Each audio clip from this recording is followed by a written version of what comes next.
The garden is one of the clearest places that I can reach to, in the sense of seeing something at the beginning stages and then it materializing, having a vision, seeing a vision, making it plain.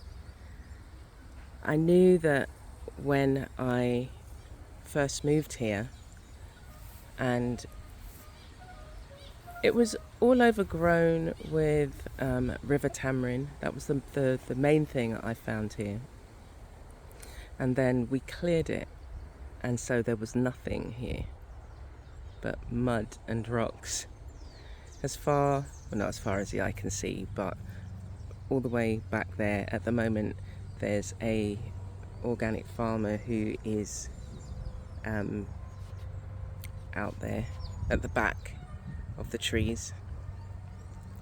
And so my vision was to create a food forest, to create a space with medicinal plants and herbs, fruit, and even, ground provisions, root vegetables. I found quite early in the journey that sweet potato didn't take to me. Or not even that. I guess I was not in the mindset for having sweet potato. So my focus was fruit trees. And fruit trees usually take between 3 and 5 years to provide fruit. Now, one of the things that happened very quickly that I found was that the garden showed me how there was some fruit that was able, in that first year of me planting, I was able to harvest. So the pomegranate, I planted a pomegranate tree, and within 6 months I was tasting the fruit of the pomegranate, and that kept me going. And now in the garden we have, this is soursop, and you can see the fruit. I try not to count them because it's just like, you count them, I've counted say 14, but you don't end up with that figure at the end by the time they reach maturity, because now I'm dealing with there are rats in the area. There's loads of houses that have fruit trees that are not really interested in doing anything with, and so they fall, the rats, obviously food, and the monkeys, and then the normal garden pests. So it was very important for me to hold on to a vision of what I wanted to create in this space, knowing that yes, it does take fruit trees X amount of time to grow. And then I delighted in what was growing, what I could establish. And when I found out that the Mexican sunflower now acted like a fertilizer, that was the next thing. I was just like, yes, I'm going to grow that. And the beautiful thing about the Mexican sunflower is the yellow flowers. I've had an orange variety, but the speed in which it grows. And I was able to focus on, while I didn't have a hedge, it was just like, okay, let's have a Mexican sunflower hedge. And that then took, if you look back at some of my really early videos, none of this was here, and I had little sticks coming out of the ground. So here's the noni. I've always wanted a noni, and I was given a small plant, just cutting. Well, it was established, its roots had established, and over the years it's grown to a magnificent plant, and its leaves provide medicinal benefits, and also the fruit, you can ferment that. But as I say, you have to hold on to the vision of what it is you want, and move forward, and you have to have patience. A lot of my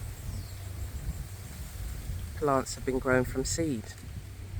The neem tree, look at that, look how tall it is. So that's 4 years worth of growth. My guinnep, or in Barbados they call it ackee. So I've managed to grow several from seed. So as I say, it's important to know what it is that you want to achieve. You don't need to know how you're going to get there. You just need to know what it is you want and what are the first steps you need to take. So for me, in this garden, my first steps was creating the beds. We have sections. I've got 4 sections and a dog. So this is one section, the second section, the third, and the fourth is a small one over in the back that contains my moringa patch. And the first things I had to do was create the rows. We got a guy and everything needs cutting. So what he did was we had long rows going across, and then I had to create the sections, which is what I did. And then the next job was to remove the big rocks, and there was big rocks in the space. And then decide what I wanted for each area. Now obviously this is the largest space I've ever had to manage. This is the 4th space. So we've got about 30 moringa trees. And the idea it still is, to keep them at a certain height so that I can harvest all the leaves. They grow a lot smaller because there's so many. They've got quite deep roots, and they're also in competition with this shak tree. So I've just noticed on the shak tree there's termites. They usually have this trail that you can see, so I need to address that. But yeah, so keeping each of the spaces, dealing with the rocks. And then I started off at the furthest section, and I just started planting each row bit by bit. I used this section as the testing ground, and the space that it could be like the nursery. So I could put things in the ground, and then when I was ready, if I needed to take them up, or when I was ready to take them up, I could do. This is the back of the garden.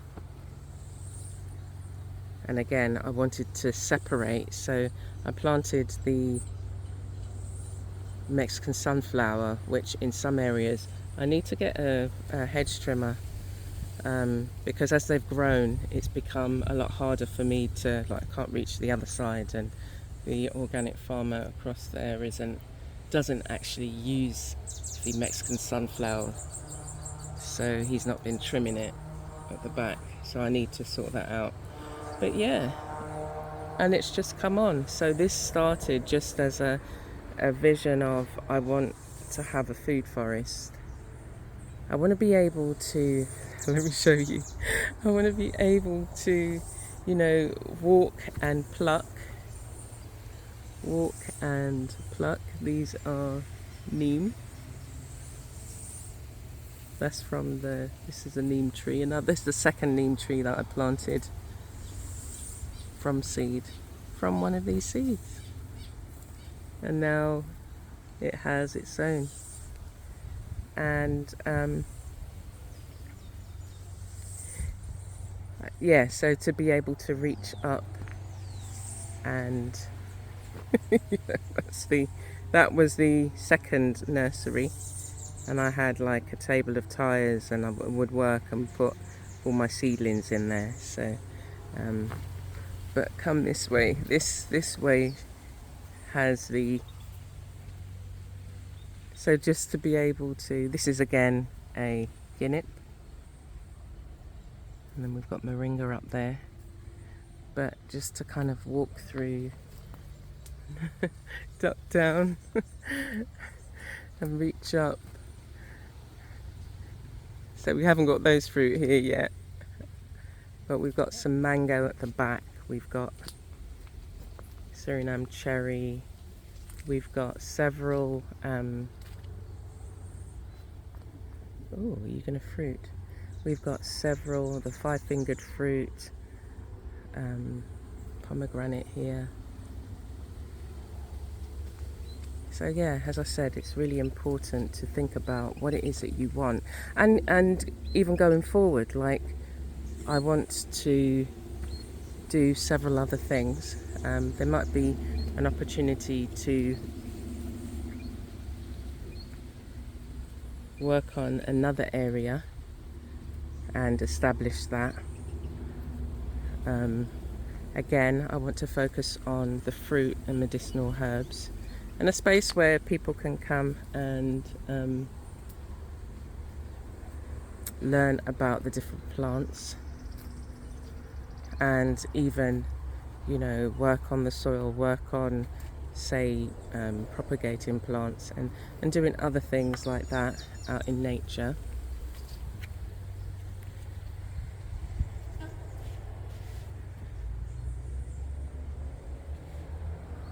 And I grew this cassava.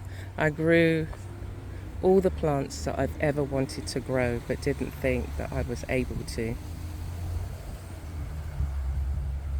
And this was also a, you know, had to put the time in. In the first year, I was out here every day, 5-hour days, 5-6-hour days, just working on, you know, I didn't imagine that it would be like this, but I knew that if I put in the time and the work, I could establish a space. I believed it. And I'm still looking to, I'd love to, one of the things I'd love to do is get a wood chipper, and so the branches that I trim from other trees, like these are river tamarind here. Sorry, no, they're not river tamarind. The river tamarind are in front. So these are moringa that I need to trim. But I wouldn't use this wood because it's quite soft. But I would use the river tamarind, which are these ones. So I want to cut them to about there. And so yeah, when I cut back the branches, I want to be able to chip them and then put them on the paths. Because at the moment, I have to get the guy to cut it when he cuts the rest of the garden. But I want this to be able to have the wood chips on there, you know, a couple of inches in layer, and then that will prevent the grass from growing and spreading, because what I have to do now is, in between him coming, the places where it's like, say, growing in here, to spend time cutting back manually. Oh my gosh, what happened to you? This is my breadnut tree. Must have got so dry. I'll have to water him today, even though we've had rain. And maybe it was the snails and the slugs had something to do with it. Anyway, so yes, the main point of this is to have a vision and to have patience. It's not an overnight thing. And, you know, sometimes you have to battle, like I've had to battle with the slugs and snails. I've got to know some insects that I never even knew existed. I've got less of an aversion for some of the bugs. You know, you have to deal with them. If you want to save a plant, you have to deal with it. I didn't mind snails, and and now I've got my pickup tool. I use it to deal with not only picking up the snails and the slugs and disposing of them, but it helps around the garden to pick up a lot of the debris that falls from the shack tree. But have that vision, have what in your mind, what it is you want to do. Even if you have the smallest of space, you can put something in a pot and grow, I started off with basil on my windowsill. I went to the supermarket and they sold the pots of basil, parsley and other things, and I started out with that, and I would add it to my cooking. And I imagined when I could have a garden space that I could go around and pick the fruit, and the next fruit I'm hoping to pick will be things like the mango. I've got several varieties of mango in the garden now. Every seed that I get, I plant. We haven't got any papaya coming up. Actually, we've got a few. The sapodilla, the coconut. The idea of having my own coconut, and just hold on to the excitement that I feel about being out here and being able to, make my own aloe soap. I haven't yet made it, but itself, the gel is very sudsy. But yeah, keep holding on to the vision that you might have, the idea that you might have, and do something every day to work towards that vision. So I'm now no longer out here 5 hours at a time. It will be 2 hours, and the time just flies if I'm just thinking, okay, let me neaten up some of these areas around the plant. Because when they come with the whacker, I don't want the plants damaged, so I will spend the time to remove whatever grass is. That's why I need to really envisage the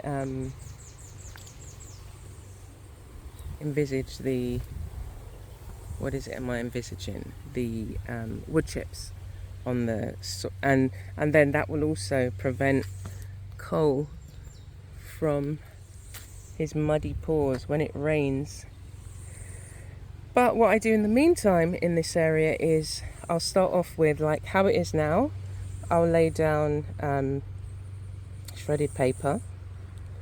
When we get the grass cut, I cover the shredded paper with the grass, and I've been doing that for the past few years, and you can't see any of the shredded paper at all, and everything will just break down.